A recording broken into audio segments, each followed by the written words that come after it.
पहला पाठ नबी दानिएल का ग्रंथ अध्याय 1 पद संख्या 1 से 6, 8 से 20 तक। यूदा के राजा यहोयाकीम के राज्यकाल के तीसरे वर्ष बाबुल के राजा नबूकदनेस्सर ने यरूशलेम आकर उसके चारों ओर घेरा डाला। प्रभु ने यूदा के राजा यहोयाकीम को और ईश्वर के मंदिर के कुछ पात्रों को नबूकदनेस्सर के हाथ जाने दिया।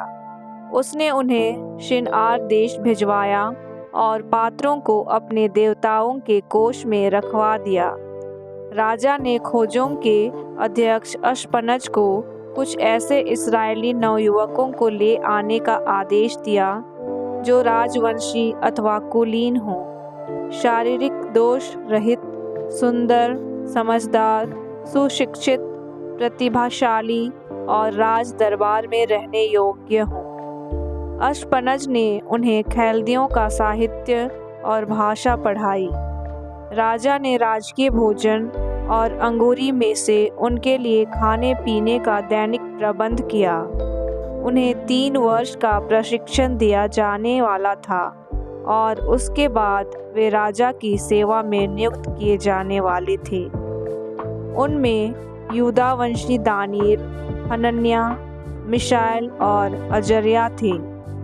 दानिएल ने निश्चय किया कि वह राजकीय भोजन और अंगूरी खा पीकर अपने को अशुद्ध नहीं करेगा, और उसने खोजों के अध्यक्ष से निवेदन किया कि वह उसे उस दूषण से बचाए रखे। ईश्वर की कृपा से खोजों का अध्यक्ष दानिएल के साथ अच्छा और सहानुभूतिपूर्ण व्यवहार करता था। उसने दानिएल से कहा, मैं राजा अपने स्वामी से डरता हूँ। उन्होंने तुम्हारा खान पान निश्चित किया है।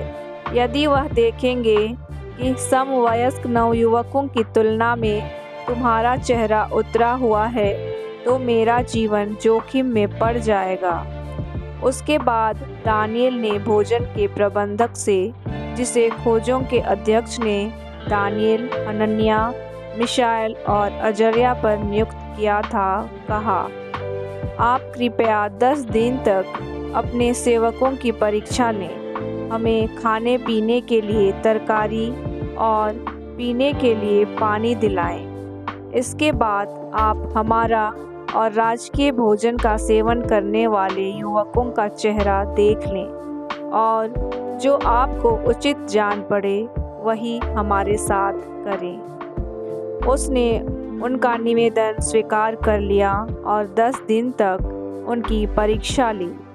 10 दिन बाद वे राजकीय भोजन खाने वाले युवकों की तुलना में अधिक स्वस्थ और हृष्ट-पुष्ट दिखाई पड़े। उस समय से प्रबंधक उनके लिए निर्धारित किया हुआ खान पान हटाकर उन्हें तरकारी देता रहा। ईश्वर ने उन 4 नवयुवकों को ज्ञान, समस्त साहित्य की जानकारी और प्रज्ञा प्रदान की। दानिएल को दिव्य दृश्यों और हर प्रकार के स्वप्नों की व्याख्या करने का वरदान प्राप्त था। राजा द्वारा निर्धारित अवधि की समाप्ति पर खोजों के अध्यक्ष ने नवयुवकों को नबूकदनेस्सर के सामने प्रस्तुत किया।